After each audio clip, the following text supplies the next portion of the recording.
warga pun nggak ada masalah sama dia. Karena apa? Ya mereka Pak Anies itu nggak pernah membatasi dirinya sebagai dia itu orang penting atau dia itu gubernur atau siapapun yang kebetulan dia sempat ya dia sapa. Ketika dia di jalan itu ketemu ada suatu masyarakat yang bergerombol, ketika memang dia bergerombol dalam pengertian ada sesuatu, dia mau turun. Dia turun aja, nanya ada apa. Oh gitu. Iya, itu pun kalau memang misalnya dia nggak ada waktu, lagi ada waktu ya, nggak terlalu buru-buru, dia selalu seperti itu. Oh, Iya. dia akan menyapa. Dia akan menyapa bahkan turun. Siapa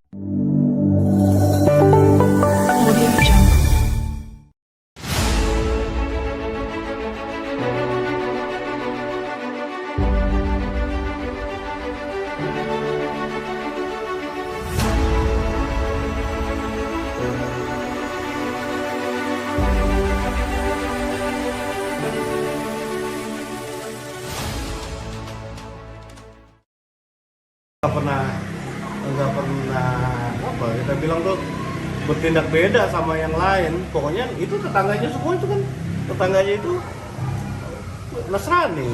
RT 06 RW 04 Kelurahan Cilandak Barat. Di RT Bapak ini ada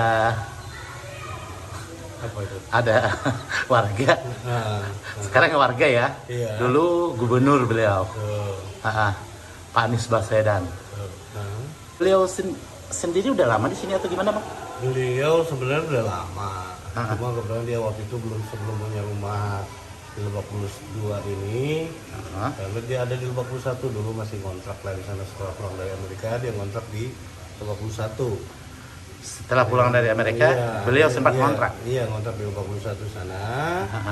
Nah, dia waktu itu masih jadi Amir Paramadina, Rektor Paramadina. Ya kan? Nah, setelah tahun 2011 dia punya ini ada beli tanah di sini. Nah habis itu dia bangun kan. Nah setelah selesai dia bangun itu tahun 2014 kira 2012 lah, 2012 itu dia udah tinggal di sini. 2012 beliau baru mulai tinggal. Udah tinggal setelah pembangunannya ya. Resmi jadi warga Bapak gitu. Jadi warga saya. Selama beliau tinggal di sini, Abang melihat sosok beliau itu gimana sih? Alhamdulillah kalau Pak Anies itu ya sosoknya ya kalau saya bilang humanis dia. Dia itu ceria, istilah bisa menerima di level manapun dari mulai anak-anak kecil sampai dewasa. Memang kebetulan dia punya karakter itu yang sayang sama anak-anak kecil. Jadi kalau ada anak-anak kecil di wilayah kita ini ya nggak peduli anak siapapun ya. Kalau bisa dia dukung ya dia dukung, kalau dia diajak main ya diajak main kalau dia. Oh begitu. Terhadap warga sendiri sosial dia itu gimana, Bang? Ya alhamdulillah kebetulan saya sama beliau setelah dia tinggal di sini sama-sama sebagai pembina Karang Taruna di lingkungan RT 06 awalnya ya kan. Sekarang itu dia juga masih sebagai pembina di lingkungan RW 04. Beliau masih masih di Karang Taruna. Masih alhamdulillah. Dia nggak sifat itu nggak ada perubahan dengan lingkungan. Seperti halnya kalau ketika hari raya Idul Fitri itu dia bayar zakat fitrah ya dia bayar sendiri, jalan kaki dia jalan sendiri ke Masjid Baitur Nur sana. Kita tahu ya kan beliau kan orang penting ya Bang ya. Tinggal di lingkungan bercampur baur dengan warga. Ya nggak ada masalah kalau buat dia mah. Nggak ada masalah. Warga pun nggak ada masalah sama dia karena apa? Ya mereka Pak Anies itu nggak pernah membatasi dirinya sebagai dia itu orang penting atau dia itu gubernur atau siapapun yang kebetulan dia sempat ya dia sapa. Ketika dia di jalan itu ketemu ada suatu masyarakat yang bergerombol, ketika memang dia bergerombol dalam pengertian ada sesuatu, dia mau turun. Dia turun aja, nanya ada apa. Oh gitu. Iya, itu pun kalau memang misalnya dia nggak ada waktu, lagi ada waktu ya, nggak terlalu buru-buru, dia selalu seperti itu. Iya. Dia akan menyapa. Dia akan menyapa bahkan turun. Siapapun itu. Apalagi dia merasa kenal kan. Iya. Gitu. Dan ketika sholat yang paling ini kan sholat Jumat. Ya sholat Jumat dia masjid dulu itu kan ada di Masjid Waduk itu daerahnya kalau kita bilang ya daerah kumuh, bulan kumuh itu dalam pengertian karena itu di situ didiamin sama pemulung, para pemulung ya dia sholat aja. Walaupun kalau kita lihat ininya ya lingkungannya ya luar biasa lah. Tahu lingkungan pemulung kan, tapi dia tetap aja istilahnya mau sholat di situ. Tetap aja. Dia nggak berpikir masalah harus pilih masjid gede enggak. Kan kebetulan di masjid ini ada tiga di kampung ini kan. Gitu. Abang nih ketemu beliau. Pas-pasan gitu. Abang ngerasa canggung atau enggak? Enggak. Saya enggak. Saya nggak pernah ngerasa canggung karena dianya yang nggak bikin kita canggung. Oh gitu. Iya, dianya apa ya? Kalau perlu dia nyapa duluan. Jadi apa ya? Karena kemarin itu ya mungkin ada keterbatasan, bukan karena keterbatasan dianya secara pribadi, tapi secara protokoler yang mengharuskan dia seperti itu. Dulu rumahnya itu siapa aja boleh masuk.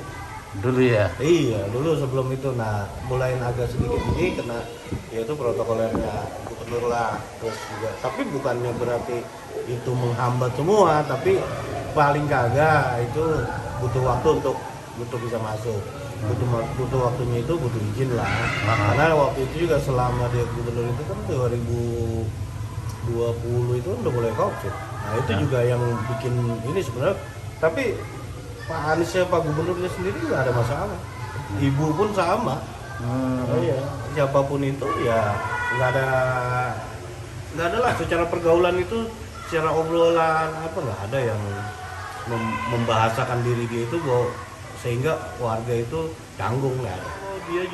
Dia yang paling hebat itu kalau menurut saya ketika ada kematian, nah itu justru orang-orang yang susah yang dia datangin. Memang yang secara ekonomi itu orang-orang kecil lah kalau orang susah nanti tapi orang-orang yang kecil itu yang justru mereka itu pun kalau pagi-pagi, kebetulan informasinya itu dia dapat pagi-pagi, dia pasti pagi-pagi itu sebelum dia berangkat kantor itu dia pasti ngunjungin ketika ada musibah. Orang susah diutamakan. Orang susah kalau bicara itu ya.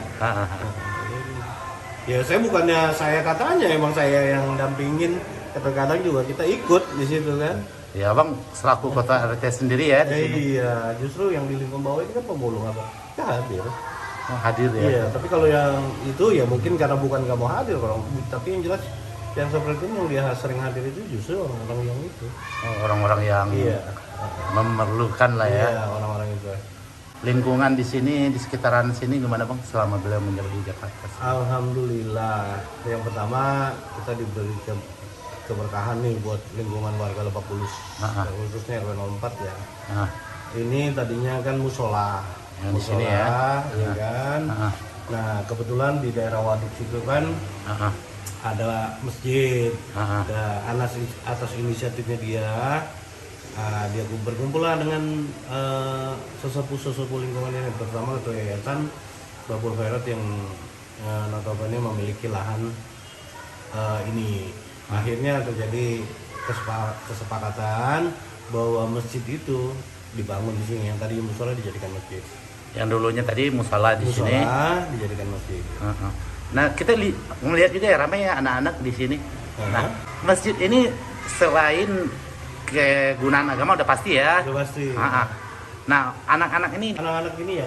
Alhamdulillah nih karena adanya masjid ini ya, karena memang kemarin tuh musim hujan ya lumayan lah kotor-kotor, tapi ya kita nggak pernah melarang mereka buat main di sini, kecuali memang lagi posisi hujan ini kan.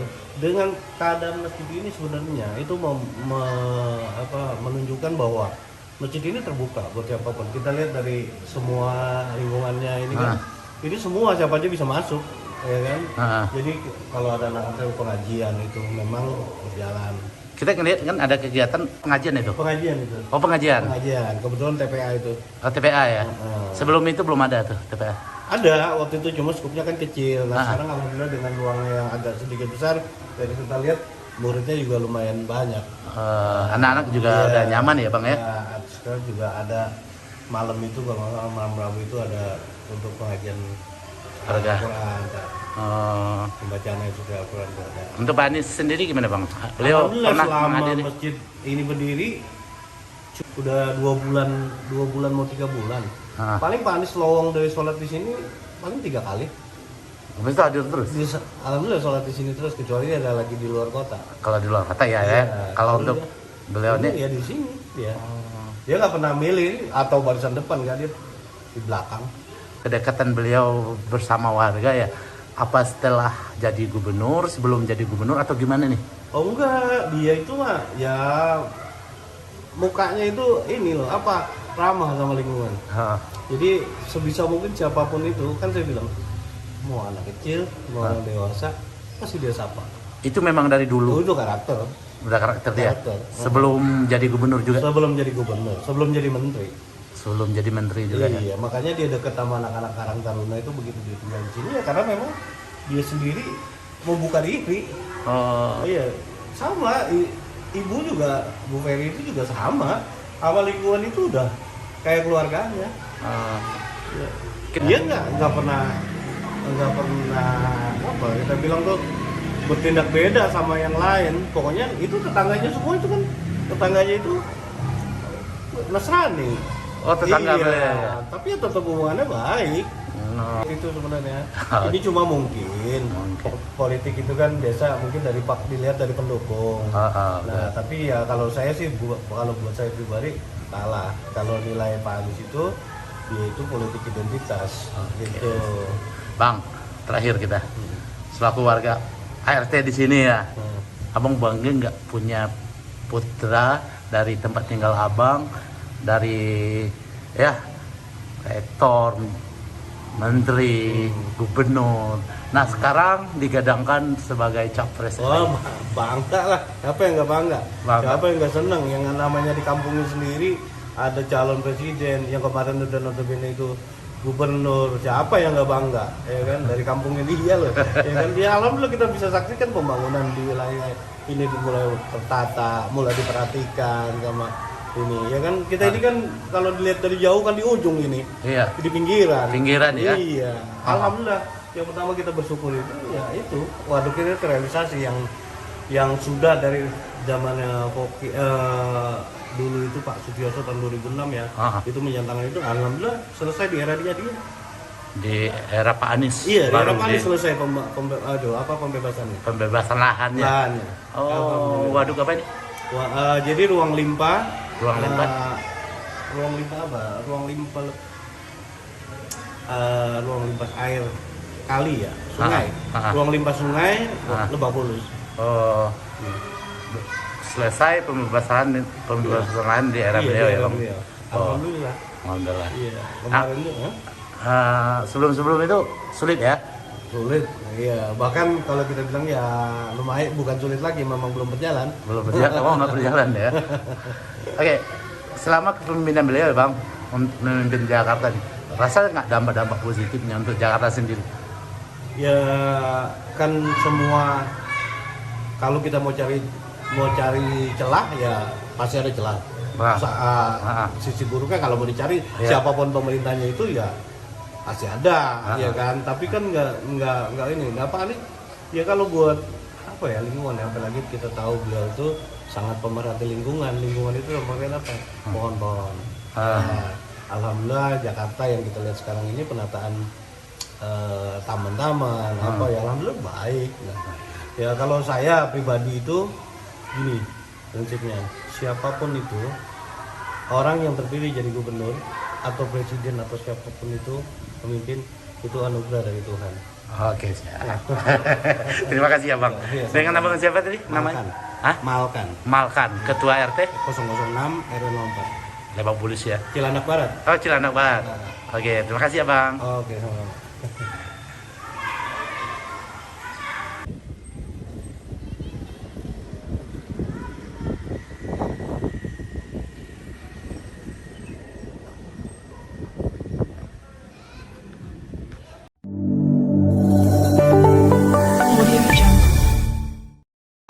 Di dalam demokrasi modern, saya ingatkan beberapa hari yang lalu, bahwa di dalam proses ini semua tidak ada kekuasaan yang berpindah, tidak ada kekuasaan yang hilang. Kekuasaan itu tetap dan terus berada di tangan rakyat Indonesia. Yang berpindah itu adalah kewenangan untuk melaksanakan kekuasaan rakyat. Dan tiap 5 tahun sekali, rakyat yang memegang kekuasaan menitipkan kewenangan itu secara bergantian. Inilah negara modern, inilah negara demokrasi.